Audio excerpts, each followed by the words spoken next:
सर्वांना good evening, सर्वांना नमस्ते. तपास सीटेटच्या तयारीसाठी आज आपण हा हिंदीचा सेशन पुन्हा एकदा आपण घेतोय. आवाज येतोय का व्यवस्थित? मला एकदा सांगा, आवाज येतोय का? महत्वाचे 15 प्रश्न आपण सीटेट मध्ये जे विचारले जातात PYQ चे ते डिस्कस करूया. ठीक आहे, आवाज येतोय का एकदा मला सांगा. ठीक आहे, ओके. गुड इव्हनिंग सर्वांना, गुड इव्हनिंग. व्यवस्थित दिसतंय का? आवाज व्यवस्थित आहे का?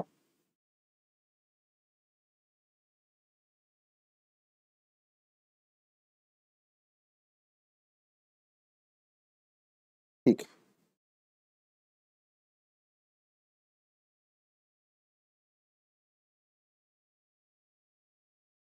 चला ठीक आहे, चला सुरू करूया. बघा, पहिला प्रश्न पहा. प्रश्न वाचा व्यवस्थित. ठीक आहे, व्यवस्थित वाचा, समजून घ्या आणि प्रश्नाचं उत्तर पहा द्या. बघा, प्रश्न काय विचारलाय. निलिमा एक चिकित्सक आहे. निलिमा काय पहा, एक चिकित्सक आहे, डॉक्टर आहे व एक पुस्तक पढ़ते. एक चिकित्सक आहे, ते पुस्तक वाचते. मानव शरीर में कोविड-19 टीकाकरण कैसे काम करता है के बारे में वह इस पुस्तक को इस उद्देश्य से पढ़ती है कि इसको अभ्यास में ला सके और अपने विद्यार्थियों को पढ़ा सके. इस प्रकार के पठन को क्या कहते हैं? आता बघा, निलिमा काय पहा, एक डॉक्टर आहे, ती एक पुस्तक वाचते किंवा ठिकाणी त्या पुस्तकामध्ये जी माहिती आहे की मानवी शरीरावरती जो कोविड-19 आहे तर त्याच्या लसीचा काय परिणाम होतात. बरोबर. आता काय करते ती, व इस पुस्तक को उद्देश्य से पढ़ती है की इसको अभ्यास में ला सके, म्हणजे अभ्यासामध्ये त्याला आणलं जाईल आणि अपने विद्यार्थियों को पढ़ा सके. मग आता निलिमाने जे काही वाचन केलंय ते कोणत्या प्रकारचं वाचन आहे पहा. त्याला गहन विस्तृत पठन बोलणार, बारीकी से पठन बोलायचं, सरसरी तौर पर पठन पढ़ना की या ठिकाणी तीव्र पठन, कोणत्या प्रकारचं वाचन येईल?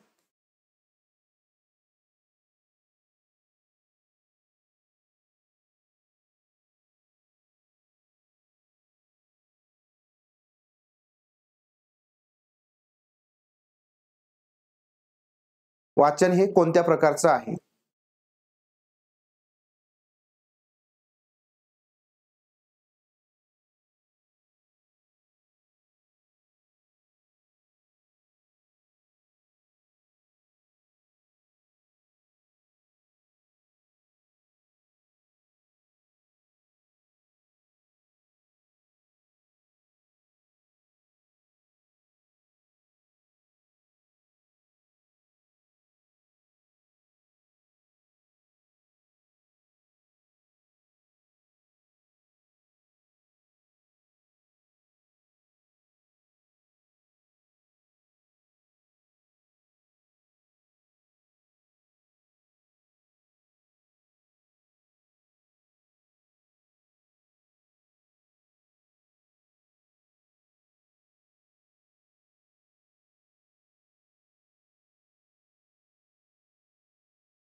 बघा काय म्हटलं याच्यामध्ये, व्यवस्थित समजून घ्या. या ठिकाणी काय करते पहा, पुस्तक वाचते. मानवी शरीरावरती कोविड-19चं या ठिकाणी टीकाकरण, लसीकरण याचं नेमकं ते काय काम करतं. आता हे पुस्तक वाचल्यानंतर त्याचा उद्देश असा आहे की हे अभ्यासामध्ये आणलं जाईल आणि ज्यामुळे पहा विद्यार्थ्यांना ते शिकवू शकेल. ठीक आहे, गहन वाचन किंवा गहन विस्तृत म्हटलंय. ठीक आहे, इथं बारीकीचे पठण म्हटलं, इथं सरसरी तौर पर पढ़ना म्हटलं आणि पहा तीव्र वाचन म्हटलंय. ठीक आहे, काय म्हटलंय पहा, तीव्र पठण म्हटलंय. तर लक्षात ठेवा, तर अशा प्रकारचे वाचन आहे. सगळ्यात महत्वाचं, मानवी शरीरावरती कोविड-19चा काय परिणाम होईल, बरोबर ना, काय परिणाम होईल. तर लक्षात ठेवा, हे पहा तीव्र वाचन आहे. यालाच आपण या ठिकाणी लक्षात ठेवायचं की सघन वाचन म्हणतो. काय म्हणतो मराठीमध्ये? सघन वाचन आहे. हे काय आहे पहा, सघन वाचन. ठीक आहे, सघन वाचन म्हणायचं, याला इंटेन्सिव्ह रिडिंग म्हणतात, इंटेन्सिव्ह. ठीक आहे, इंटेन्सिव्ह. आता इथं बघा, हे गहन आणि हे गहन, हे सघन एकच आहे, फक्त इथं विस्तृत आलंय त्याच्यामुळं हे येणार नाही. बारीकीचे पठण हे येणार नाही. ठीक आहे, तर हे पहा तीव्र पठण किंवा ठिकाणी सघन वाचन, तर या प्रकारामधले पहा येणार. ठीक आहे, ऑप्शन क्रमांक 4.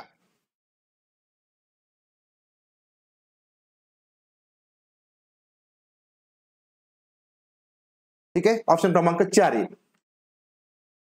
प्रश्न पुढचा बघा, भारत में इंग्रजी को क्या स्थान दिया गया है? भारतामध्ये इंग्रजी भाषा आहे त्याला तिचं स्थान काय पहा. कार्यालयीन भाषा म्हणजे सहकार्यालयीन भाषा, अकादमिक भाषा की उच्च शिक्षा की भाषा. ठीक आहे, भाषे बाबतीमध्ये आपले म्हणजे सेशन झालेले आहे, बरोबर.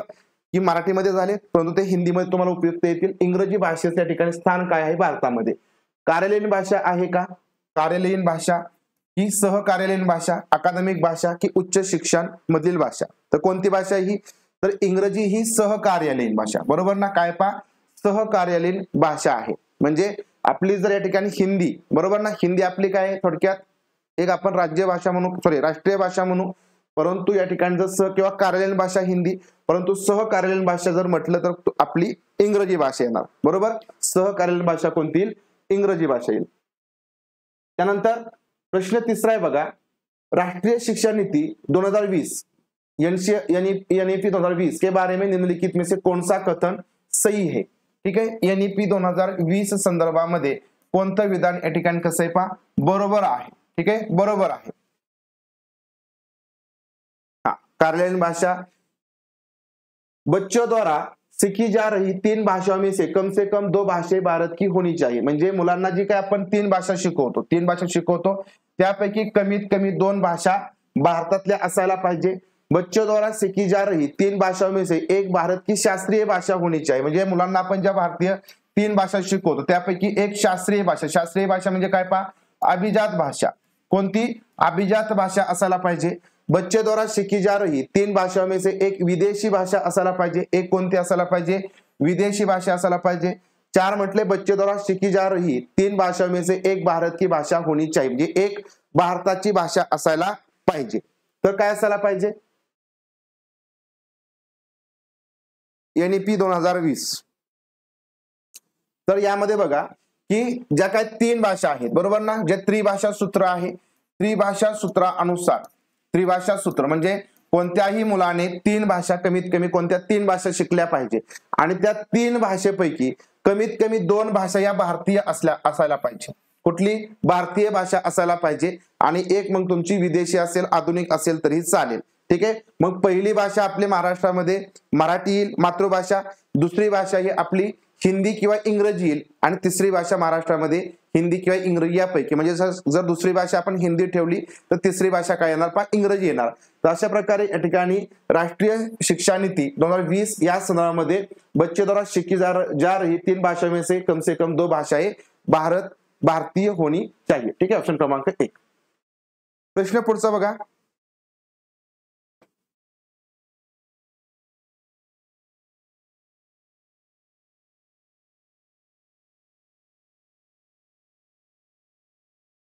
पठन में अर्थगत संकेत से क्या तात्पर्य है? पठन में अर्थगत संकेत म्हणजे काय पहा, सिमेंटिक क्यू याला आपण म्हणतो. अर्थगत संकेत म्हणजे त्या वाचनामधून काहीतरी अर्थाचा या ठिकाणी काय होतो, उलगडा होत किंवा संकेत मिळतो, साइन मिळतं.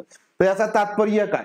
किसी एक शब्द का अर्थ, कोणत्या तरी एका शब्दाचा अर्थ, शब्दों के उच्चारण हेतु संकेत म्हणजे शब्दाचं उच्चारण प्रोनाउन्सिएशन होण्यासाठी संकेत, व्याकरणिक तत्वों को समझने के लिए संकेत, व्याकरणिक तत्व समजून घेण्यासाठीचे संकेत, की अर्थ समझने की प्रक्रिया में मध्य करने वाले संकेत.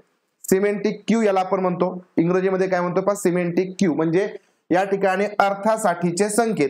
तर लक्षात ठेवायचं, अर्थगत संकेत म्हणजे काय, की अर्थ समजण्यासाठी जी काय प्रोसेस असेल तर त्याच्यामध्ये मदत करण्यासाठी जे काय संकेत असतात, जे क्लू असतात. ठीक आहे, जे क्लू असतात म्हणजे अर्थ समजून घेण्यासाठी.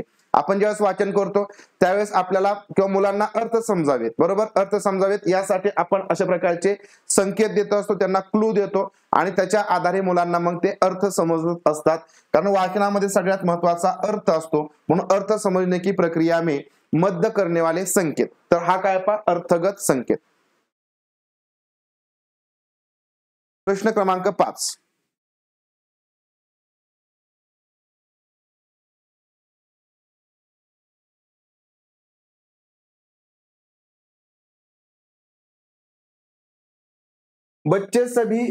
सभी बच्चे अपने विद्यालय शिक्षा अपनी मातृभाषा में आरंभ करते हैं, आगे जाकर कम से कम 2 और भाषाएं पढ़ते, इसे क्या कहा जाएगा? म्हणजे बघा, सगळे जे मुलं आहेत तर ती आपल्या मातृभाषेमधून शिक्षणाला काय करतात, सुरुवात करतात. मातृभाषेतून काय करतात, शिक्षणाला सुरुवात करतात. त्याच्यानंतर पुढे जाऊन कमीत कमी 2 भाषा या ठिकाणी शिकतात. म्हणजे मातृभाषा शिक्षणाची सुरुवात कशातून होते, मातृभाषेतून होते, बरोबर. आणि त्याच्या पुढे जाऊन अजून काय करतात, 2 भाषा शिकतात. अजून 2 भाषा या ठिकाणी काय करतात, ते शिकतात. 2 भाषा शिकणं. तर मग याला काय बोललं जातं? त्रिभाषा सूत्र, मातृभाषा आधारित बहुभाषावाद, एक युक्ति के रूप में बहुभाषावाद की शिक्षा नीति में भाषा।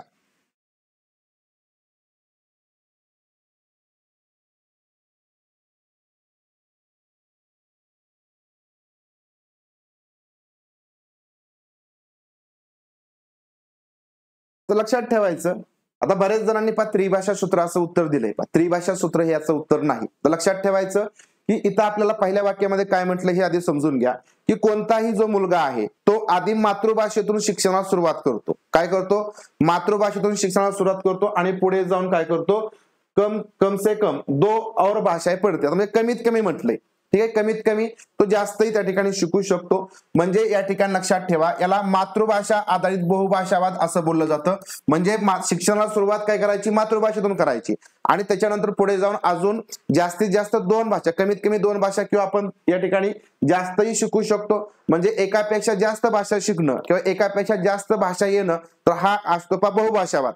आणि मग त्याच्यामुळं मातृभाषा आधारित बहुभाषावाद, तर ही कन्सेप्ट आहे ऑप्शन क्रमांक 2। आणि त्रिभाषा सूत्रामध्ये सुद्धा 3 भाषा शिकल्या जातात, परंतु या ठिकाणी याची कन्सेप्ट काय आहे की कोणताही मुलगा असेल की त्याने काय करायच्या?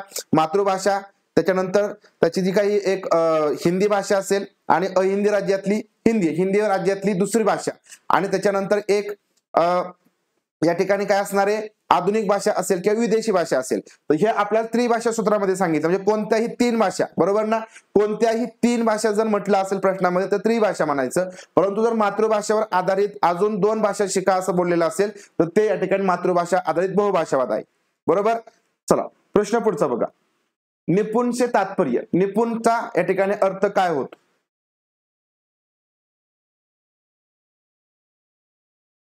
निपुण से तात्पर्य, निपुणचा अर्थ काय होतो? निपुण 2025 तक बुनियादी साक्षरता एवं संख्या ज्ञान प्राप्त करने से जुड़ा भारत सरकार का एक महत्वपूर्ण कार्यक्रम है। म्हणजे या ठिकाणी जे काही बुनियादी साक्षरता आहे, पायाभूत साक्षरता आणि संख्या ज्ञान, बरोबर? पायाभूत साक्षरता आणि संख्या ज्ञान प्राप्त करण्यासाठीचा भारत सरकारचा एक महत्वपूर्ण कार्यक्रम है।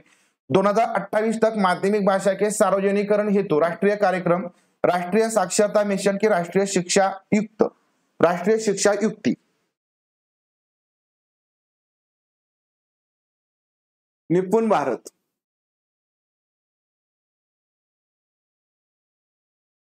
बघा निपुण भारत या मिशन बद्दल या ठिकाणी हा प्रश्न तुम्हाला सारखा विचारला जातो। आणि निपुण भारत हा काय आहे? तर लक्षात ठेवायचं की 2025 पर्यंत बुनियादी साक्षरता म्हणजे काय? पायाभूत साक्षरता, अगदी 3री पर्यंत जे मुलं आहेत त्यांना बुनियादी साक्षरता, पायाभूत साक्षरता आणि संख्या ज्ञान हे आलं पाहिजे आणि ते मिळवण्यासाठी भारत सरकारचा हा एक काय महत्वपूर्ण कार्यक्रम आहे। लक्षात ठेवायचं, भारत सरकारचा हा महत्वपूर्ण कार्यक्रम निपुण भारत, ऑप्शन क्रमांक 1, 2025 पर्यंत बुनियादी साक्षरता संख्या ज्ञान प्राप्त करण्याशी जुडा, ठीक आहे, याच्याशी संबंधित हा भारत सरकारचा महत्वपूर्ण कार्यक्रम आहे। लक्षात आलं? ऑप्शन क्रमांक 1, ठीक आहे। माध्यमिक भाषा नाही, 28 पर्यंत किंवा राष्ट्रीय साक्षरता मिशन नाही, राष्ट्रीय शिक्षता मिशन निपुणशी संदर्भात नाही किंवा राष्ट्रीय शिक्षा युक्ती याच्याशी संदर्भात नाही। तर 2025 पर्यंत FLN, यालाच या ठिकाणी बघा FLN असंही बोललं जातं। काय? FLN। प्रश्न क्रमांक 7, लिखना सीखने के लिए शिक्षार्थी कई चरणों से गुजरता है, ठीक आहे। म्हणजे लेखन शिकत असताना काय करतो? काही जे काय 5 चरण आहेत किंवा काय आपण त्याला म्हणू जे टप्पे आहेत, तर त्या टप्प्यामधून जात असतात। तर इसे क्या कहा जाएगा? तर याला काय बोललं जातं?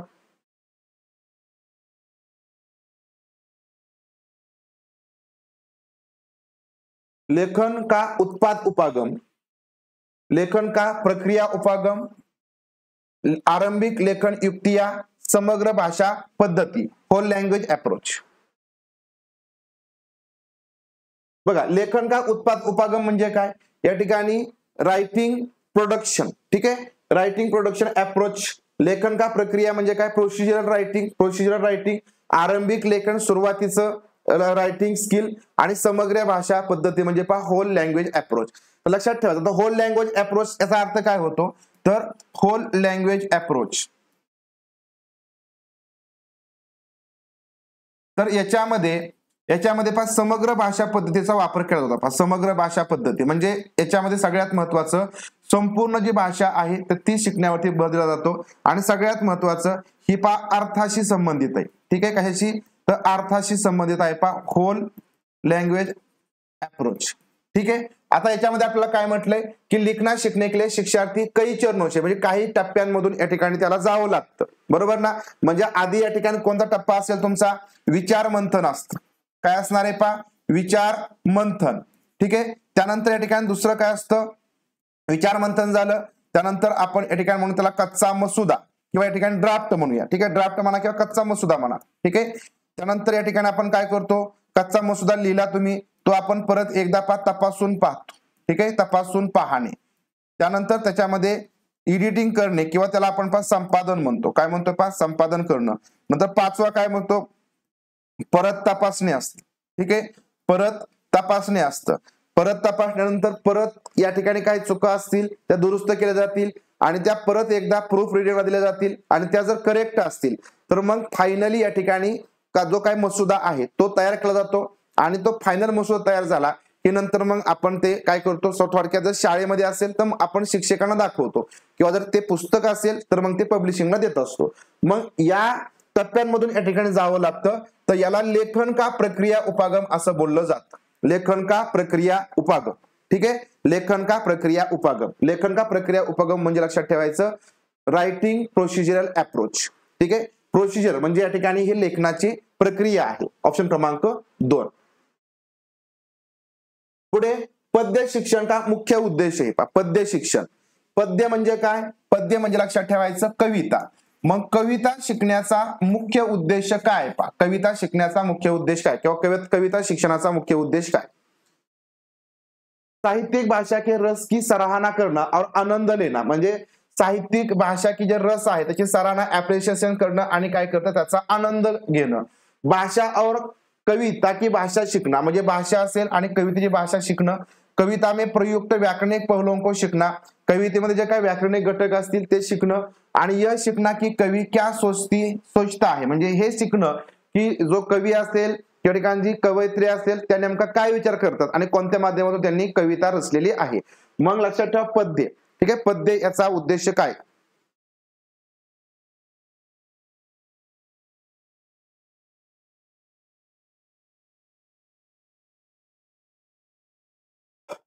तर बघा ज्या कविता आहेत ना, कविता शिकवण्या पाठीमागचा किंवा शिकण्या पाठीमागचा एक उद्देश असतो, कविता शिकण्याचा उद्देश, ठीक आहे। तर लक्षात ठेवायचा पहिला असतो रस ग्रहण करणं, काय रस ग्रहण करणं। त्यानंतर दुसरा असतो आनंद मिळवणं, काय करणं, आनंद मिळवणं। त्याच्यानंतर आपण काय म्हणू की एक प्रकारचा म्हणजे शब्दसंग्रह सुद्धा वाढवण्यासाठी आपल्याला या कविता महत्वाच्या असतात। शब्दसंग्रह विकसित करणं हे पण याच्यामध्ये येईल, परंतु सगळ्यात महत्वाचं रसग्रहण करणं आणि आनंदासाठी, रसग्रहण करण्यासाठी आणि आनंदासाठी या कविता शिकवल्या जातात, ठीक आहे। मग बघा साहित्यिक भाषेमध्ये रस की सराहना करणं, अप्रिशिएशन करणं आणि आनंद, इथं आनंद आला, हे सगळ्यात महत्वाचं रस ग्रहण करणं इथं आलं, म्हणून ऑप्शन क्रमांक काय येणार आहे, 1 येणार। भाषा और कविता, त्याची भाषा शिकण्यासाठी आपण कविता शिकवत नाही। नंतर व्याकरणिक, कवितेमधून कधीही व्याकरण पण शिकवलं जात नाही, लक्षात ठेवा। आणि हे शिकणं हे कवी म्हणजे कवी काय विचार करतात यासाठी नाही, तर हे ऑप्शन क्रमांक 1 मध्ये सगळ्यात महत्वाचं उत्तर आहे। ओके, प्रश्न क्रमांक 9, व्याकरण शिक्षण अधिगम में अर्थ से आकृति की समझ बनाना क्या कहलाता है। आता व्याकरण शिक्षण अधिगम आहे, बरोबर, व्याकरण शिक्षण अधिगम आहे म्हणजे ग्रामर शिकवायचे, तर त्याच्यामध्ये शिक्षण में अर्थ से आकृति की समझ म्हणजे अर्थावरून काय करायची, आकृती समजून घ्यायची, तर ही समज बनवणं या ठिकाणी याला काय म्हटलं जातं, प्रक्रियात्मक ज्ञान। प्रक्रियात्मक म्हणजे प्रोसिजरल ज्ञान, घोषणात्मक डिक्लेरेटिव्ह नॉलेज, प्रक्रिया उपागम आणि उत्पाद उपागम।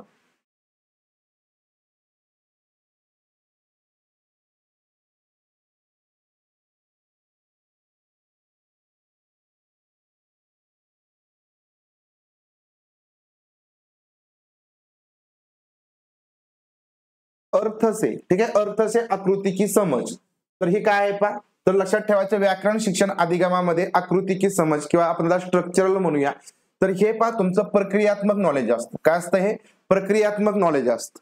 प्रोसिजरल नॉलेज आणि डिक्लेरेटिव्ह नॉलेज म्हणजे काय की तुम्ही ते जे काय आहे तुमच्यापाशी ते तुम्ही सांगता, तर ते तुमचं घोषणात्मक ज्ञान असतं किंवा ते डिक्लेअर करता. ठीक आहे, तुमच्याकडे जे आहे ते. प्रक्रिया म्हणजे ठिकाणी त्याची प्रक्रिया. आता हे प्रक्रियात्मक उपागम आहे, हा अप्रोच आपण मगाशी बघितला. तर हा नॉलेज आहे. नॉलेज म्हणजे काय की अधिगम, याच्या मधून अर्थ से आकृती की समज या ठिकाणी आपल्याला डेव्हलप करायची. मग तुमचं प्रक्रियात्मक नॉलेज या ठिकाणी महत्वाचं आहे. उत्पाद उपागम म्हणजे या ठिकाणी जे प्रोडक्शन होतं, म्हणजे समजा तुमचं लेखन असेल, तुमचं भाषण असेल, यामधून तुम्ही जे काय अभिव्यक्त होता तर ते आपलं उत्पादक मध्ये येतं. ठीक आहे, ऑप्शन क्रमांक 1 या ठिकाणी प्रक्रियात्मक नॉलेज म्हणायचं. पुढे बघा प्रश्न क्रमांक 10. एक अध्यापिका एक बार में ही शिक्षार्थियों द्वारा की गई गलतियों को इकट्ठा करते. आता काय करते बघा, एक शिक्षिका एकाच वेळेस काय करते, शिक्षार्थींकडून ज्या काय चुका केल्या जातील तर त्या काय करते इकट्ठा करते, म्हणजे एकत्र करते. ज्या काय चुका केल्या असतील त्या एकत्र करते. और बिना किसी शिक्षार्थी का नाम लिए, म्हणजे कुठल्याही विद्यार्थ्याचं नाव न घेता वर्गामध्ये गलतियों पर चर्चा करती है. तर व क्या करने का प्रयत्न करती है, म्हणजे लक्षात ठेवा की ज्या काही विद्यार्थ्यांकडून चुका झालेल्या असतील त्या सगळ्या एकदाच एकत्र करती. एकत्र केल्यानंतर त्याच्याबद्दल कुठल्याही प्रकारची एका विद्यार्थ्याला बोलून ही तू चूक केली असं सांगत नाही, परंतु अप्रत्यक्षरित्या ज्या काही चुका झालेल्या असेल त्याच्यावरती ती काय करते, चर्चा करते. म्हणजे सगळ्यांसमोर चर्चा करते की बाबा अशा अशा चुका झालेल्या आहेत, परंतु कोणाचंही ते नाव घेत नाही.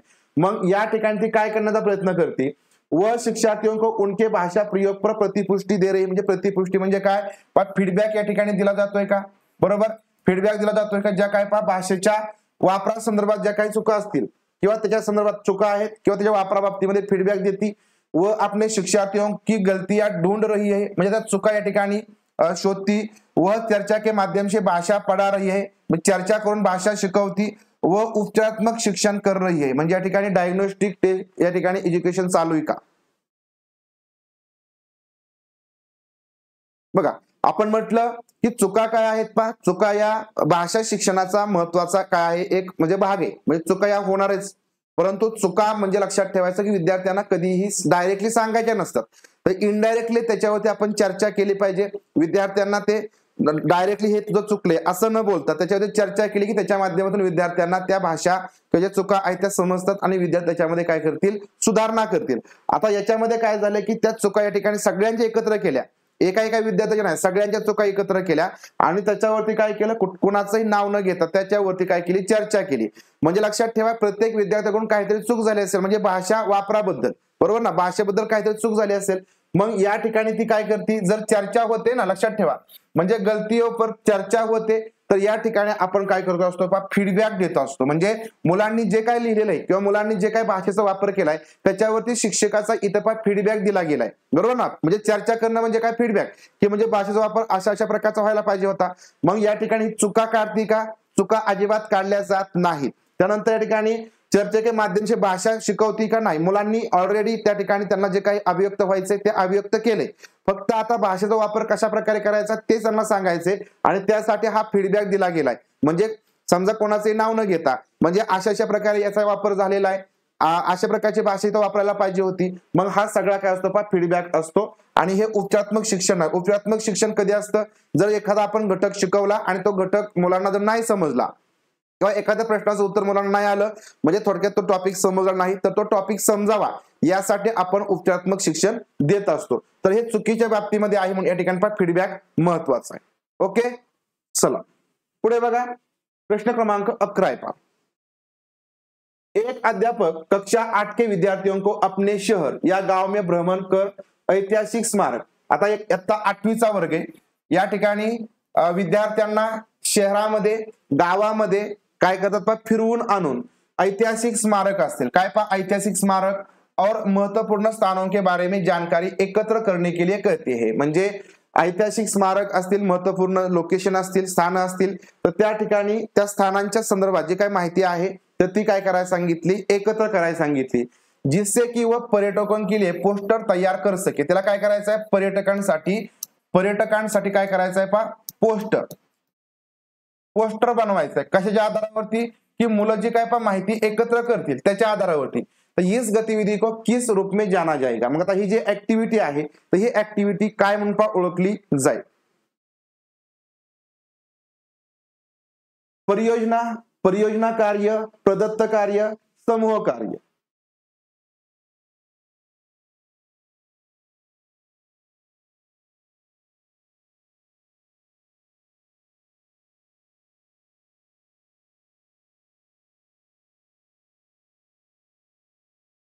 आता एक लक्षात ठेवायचं, इथं काय काय सांगितलंय ते समजून घ्या. आधी काय केलंय, आधी भेट दिली गेली, बरोबर ना. काय करणं, एखाद्या स्थानाला, बरोबर, एखाद्या ऐतिहासिक जागेला, वास्तूला भेट देणं. नंतर त्याची काय केलं, माहिती गोळा करणं, माहितीचं संग्रहण करणं किंवा माहिती गोळा केली, बरोबर. माहिती काय केली, गोळा केली. गोळा केल्यानंतर आपण काय करतोय, पुढे जानकारी एकत्र करने के लिए कहते, जिससे की पर्यटकों के लिए पोस्टर तयार कर सके. आता ज्यावेळेस लक्षात ठेवा माहिती गोळा केली जाईल, तर त्या माहितीवरनं, या माहितीवरून काय करायचंय, पोस्टर तयार करायचंय, बरोबर. म्हणजे थोडक्यात या ठिकाणी त्या माहितीचं काय होईल, विश्लेषण होईल, बरोबर ना. माहितीचं काय होईल, विश्लेषण होईल. विश्लेषण का करावं लागेल, कारण शेवटी आपल्याला काय बनवायचं आहे, पोस्टर बनवायचं आहे. आणि मग लक्षात ठेवा, आपण ज्यावेळेस पोस्टर तयार करतो, काय करतो, पोस्टर तयार करतो, तर त्यावेळेस आपण जी काही माहिती गोळा केलेली असते ती सगळी आहे ती त्या पोस्टरमध्ये टाकत नाही, तर त्याच्यामध्ये जे काही महत्वाचे मुद्दे आहेत ते आपण त्या पोस्टरमध्ये म्हणजे टाकत असतो. म्हणजे जे काही स्मारक असतील, महत्वपूर्ण स्थान असतील, त्याच्या संदर्भात त्या पोस्टरच्या माध्यमातून माहिती मिळेल. मग अशा प्रकारचा पोस्टर या ठिकाणी काय करायचा, त्यांना तयार करायचा आहे. मग हे कोण तयार करेल, तर हे मुलंच तयार करतील. कोण तयार करतील, मुलंच तयार करतील, बरोबर की नाही. बघा एकदा परत वाचा, एक अध्यापक कक्षा 8 के विद्यार्थियों को अपने शहर गांव में भ्रमण, ऐतिहासिक स्मारकों, महत्वपूर्ण स्थानों के बारे में जानकारी एकत्र करने के लिए कहती है, जिससे की वे म्हणजे कोण, मुलं काय करतील, पोस्टर तयार करतील. आता बघा की समजा आपण काय करतो, एखाद्या ठिकाणी जातो, मुलांना घेऊन जातो, मुलांना घेऊन गेल्यानंतर मुलांना म्हणतो की त्या ठिकाणची माहिती तुम्ही एकदा गोळा करा. त्यानंतर परत एकदा घरी आल्यानंतर त्या माहितीवरती तुम्ही काय करायचंय, म्हणजे जे काय आहे ते तुम्ही बनवा, एखादा पोस्टर बनवा किंवा त्याच्यावरती जी काय तुम्ही चित्र वगैरे असेल ती चिटकवा, त्याच्याविषयी माहिती लिहा. मग हे आपण मुलांना काय सांगत असतो, हा एक आपण प्रोजेक्ट वर्क सांगत असतो, याला परियोजना कार्य असं बोललं जातं. कायम लक्षात ठेवायचं, समूह कार्य हे नसतं. समूह कार्याचा एक भाग असतो, परंतु ज्यावेळेस तुम्हाला अहवाल लिहायला सांगितला जाईल, बघा लक्षात ठेवा, अहवाल लिहायला सांगितला जाईल, बरोबर, अहवाल लिहिणं असेल. त्यानंतर आता इथं काय आलंय, पोस्टर बनवायचं. म्हणजे थोडक्यात माहिती गोळा केली, त्याचं काय केलं, पोस्टर बनवला. म्हणजे तुम्ही त्याच्यावरनं पोस्टर बनवणार. म्हणजे हा एक प्रोजेक्ट वर्क आहे, परियोजना कार्य आहे. लक्षात आलं, परियोजना कार्य, समूह कार्य नाही, प्रदत्त कार्य नाही किंवा फक्त परियोजना, तर हे काम आहे, वर्क आहे. ठीक आहे. म्हणजे मुलं तिथं बघा ग्रुपमध्ये गेली, असं या ठिकाणी काही सांगितलेलं नाही, परंतु प्रोजेक्ट वर्क हे ग्रुपमध्येच केलं जातं. ठीक आहे, 4-4, 5-5च्या ग्रुपमध्ये. मग त्यांनी सादर सुद्धा करायचं असतं, बरोबर. म्हणजे प्रोजेक्ट कार्यामध्ये जे काय तुम्ही काम करता ते सादर पण करायचं असतं, प्रेझेंटेशन सुद्धा करायला सांगितलं. म्हणजे अहवाल लिहा आणि तो प्रेझेंट करा. म्हणजे थोडक्यात याचा अर्थ तोच होतो की पोस्टर तुम्ही तयार करता म्हणजे तुम्हाला कुठेतरी तो लावायचा आहे, म्हणजे तुमचं त्याचं प्रेझेंटेशन होणार आहे. मग याचा अर्थ परियोजना कार्य. पुढे बघा प्रश्न क्रमांक 12, भाषा के अध्ययन को किस रूप में जाना जाता है. तर भाषेचे जे अध्ययन आहे, बरोबर, भाषा शिक्षण,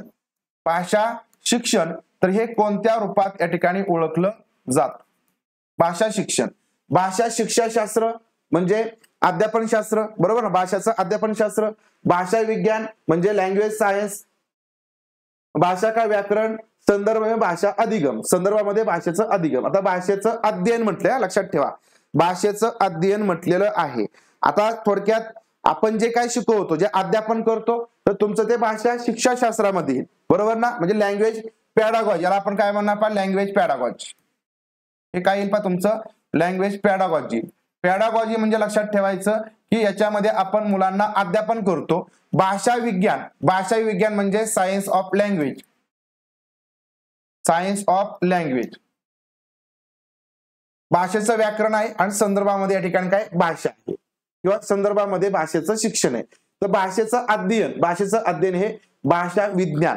ठीक आहे, भाषा विज्ञान याच्या माध्यमातून म्हणजे या ठिकाणी ओळखलं जातं भाषेचं विज्ञान, बरोबर की नाही. म्हणजे बघा आपण एखादी फील्ड असते, ठीक आहे, हॉर्टिकल्चर म्हटलं तर मग त्याच्यामध्ये आपण त्याचं अध्ययन करतो ना, बरोबर ना. हॉर्टिकल्चर म्हणलं की मग तुमचं जे प्लांट वगैरे असते त्याचं आपण अध्ययन करतो. किंवा समजा आपण काय म्हटलं, दुसरा एखादा समजा घटक घेतला की थोडक्यात बघा एखादा समजा रोगांचा समजा एखादं काहीतरी म्हणजे डिग्री आहे, तर तुम्ही त्याच्यामध्ये रोगाबद्दलचा अभ्यास करता, बरोबर ना, रोगाबद्दलचा अभ्यास करता. मग तसंच या ठिकाणी भाषेचं अध्ययन करता म्हणजे काय, की सायन्स ऑफ लँग्वेज म्हणजे भाषेचं ते विज्ञान आहे. ठीक आहे, भाषेचं विज्ञान. लक्षात आलं. भाषा शिक्षाशास्त्र म्हणजे काय, की या ठिकाणी एखादी भाषा म्हणजे एक शिक्षक म्हणून आपण मुलांना कोणत्या पद्धतीने शिकवतोय, अध्यापन करतोय, बरोबर, तर ते या ठिकाणी भाषा शिक्षाशास्त्र. भाषेचं व्याकरण म्हणजे काय, भाषेच्या संदर्भामध्ये काय व्याकरण आहे ते शिकवणं. आणि संदर्भामध्ये भाषेचं अधिगम म्हणजे काय असतं, संदर्भामध्ये भाषेचं अधिगम म्हणजे या ठिकाणी संदर्भासहित भाषा शिकवणं, संदर्भासहित भाषा शिकवणं, भाषा शिकवणं. मग संदर्भासहित म्हटलं की मग याच्यामध्ये आपले उदाहरण दाखले आले, बरोबर, ते सगळ्या गोष्टीचा समावेश आपल्या संदर्भामध्ये भाषा अधिगम याच्यामध्ये येणार. ओके.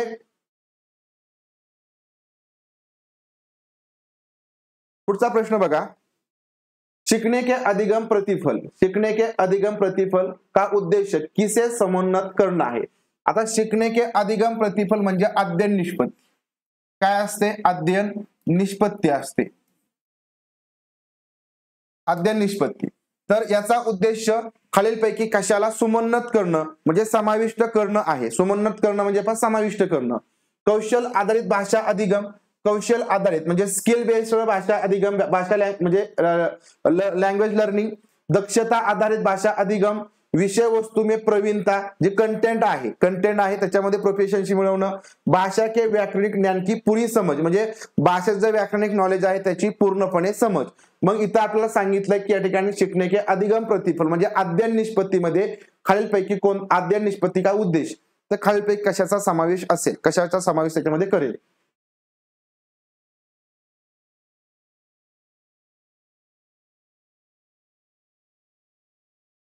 बघा थोडेसे पण मिक्स मध्ये उत्तर येत आहेत, थोडासा विचार करा.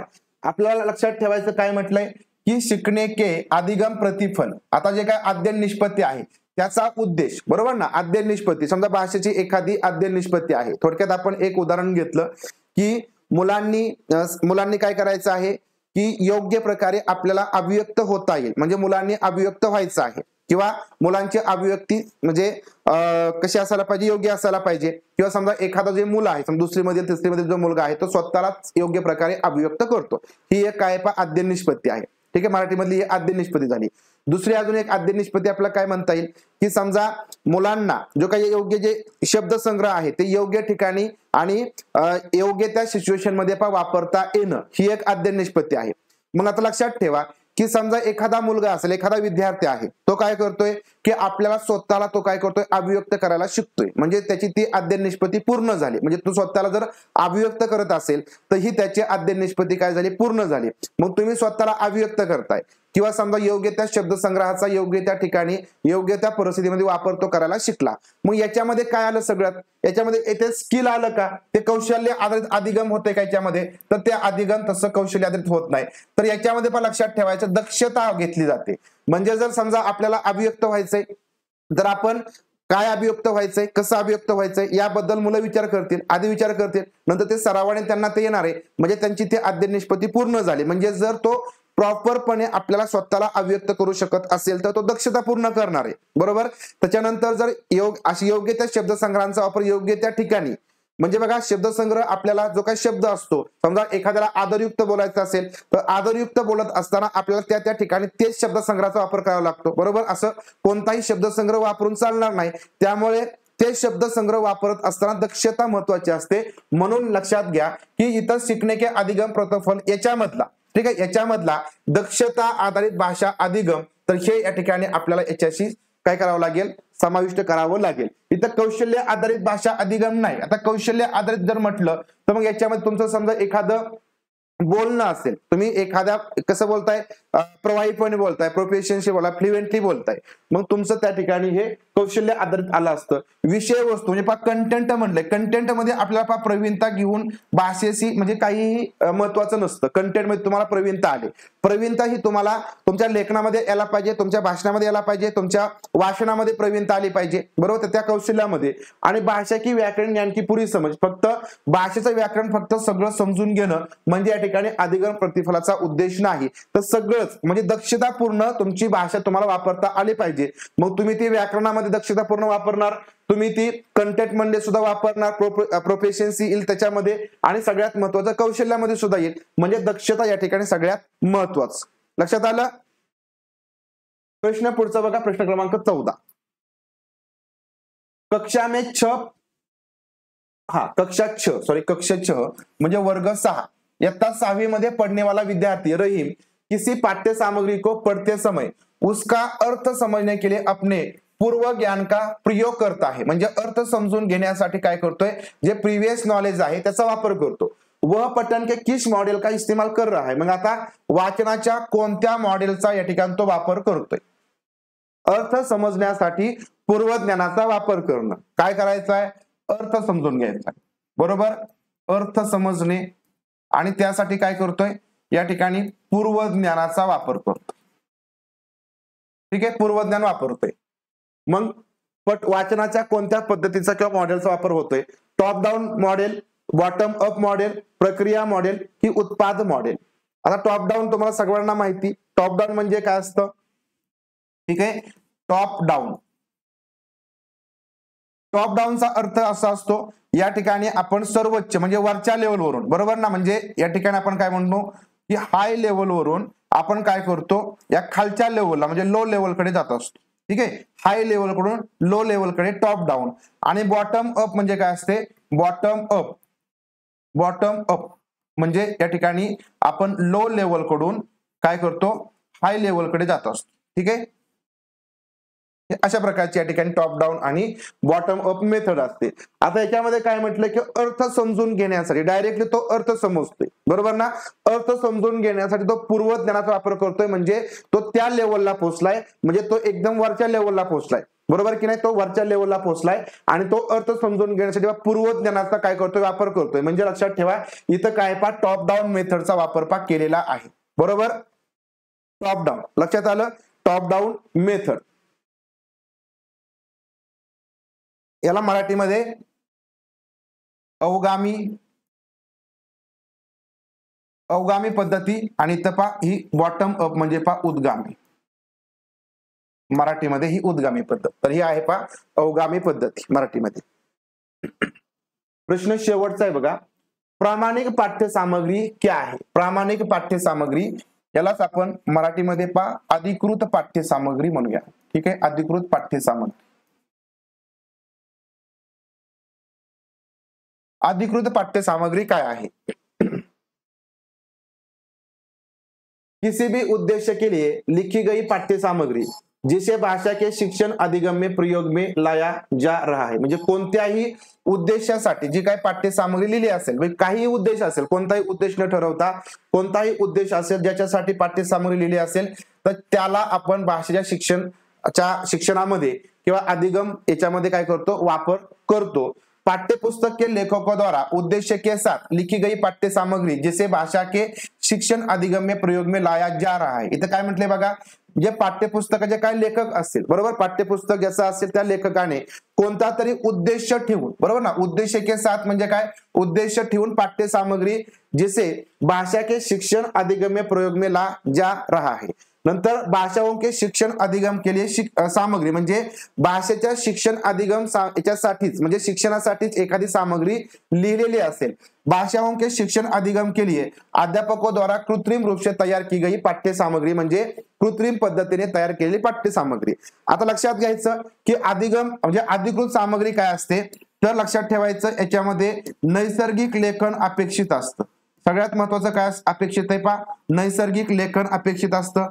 त्याच्यानंतर सगळ्यात महत्वाचं तर ही कशी असते, म्हणजे ओरिजिनल असते. आपण त्याला काय म्हणू, ओरिजिनल असते. ठीक आहे, ती कॉपी केलेली नसते. ठीक आहे, ओरिजिनल असते. ठीक आहे, म्हणजे ती कृत्रिम नसते. ठीक आहे, कशी नसते, कृत्रिम नसते. तर अशी जी काही सामग्री असते, ठीक आहे, अशी जी काही सामग्री असते तर तिला आपण अधिकृत सामग्री किंवा प्रमाणिक सामग्री असं म्हणतो. म्हणजे ही एखादा उद्देश ठेवून पण लिहिली जात नाही. आता इथं ऑप्शन क्रमांक 2 मध्ये काय म्हटलंय की एखाद्या लेखकाने उद्देश के साथ म्हणजे उद्देश त्याच्या पुढे ठेवलाय आणि तो उद्देश ठेवून त्याने काय केली, एखादी सामग्री लिहिली. बघा, एखादा कवी असेल, एखादा लेखक असेल, तो कुठलाही उद्देश ठेवत नाही.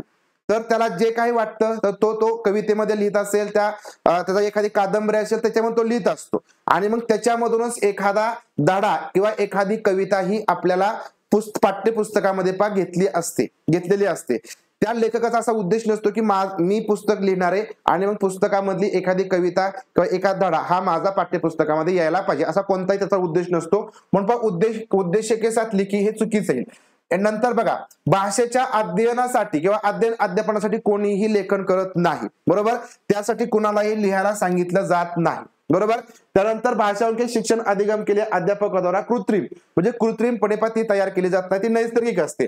तर मग ऑप्शन क्रमांक 1 मध्ये हे करेक्ट येते की किसी भी उद्देश्य के लिए, म्हणजे कोणताही उद्देश असू द्या, त्या लेखकाचा कवीचा काही उद्देश असू द्या, तर त्या उद्देशासाठी जी काही पाठ्यसामग्री लिहिलेली असेल तर ती शिक्षण अधिगम मध्ये, बरोबर ना, म्हणजे या ठिकाणी अध्यापनामध्ये तिचा वापर करणं म्हणजे काय झालं, ती पाठ्यसामग्री प्रामाणिक आहे असं समजलं जातं. कारण त्या सामग्रीमध्ये कुठलाही उद्देश नसतो, म्हणजे ते मुलांना शिकवायची म्हणून त्याच्यामध्ये कृत्रिमपणे ती लिहिली जात नसते, तर ती नैसर्गिक असते. जशी भाषा जशी अभिव्यक्ती येईल त्याप्रमाणे ती लिहिली जाते आणि त्यामुळे ती ओरिजिनल असते, ती नैसर्गिक असते. नैसर्गिक भाषेचा त्या ठिकाणी वापर होतो. तुमची कोणतीही भाषा असेल, मग तुमची गावाकडली भाषा असेल, प्रामाणिक भाषा असेल, कोणत्याही भाषेचा त्या ठिकाणी वापर होतो आणि ते लेखन हे मुलांना अध्यापनासाठी आपण देत असतो किंवा त्याची या ठिकाणी आपण ओळख करून देत असतो.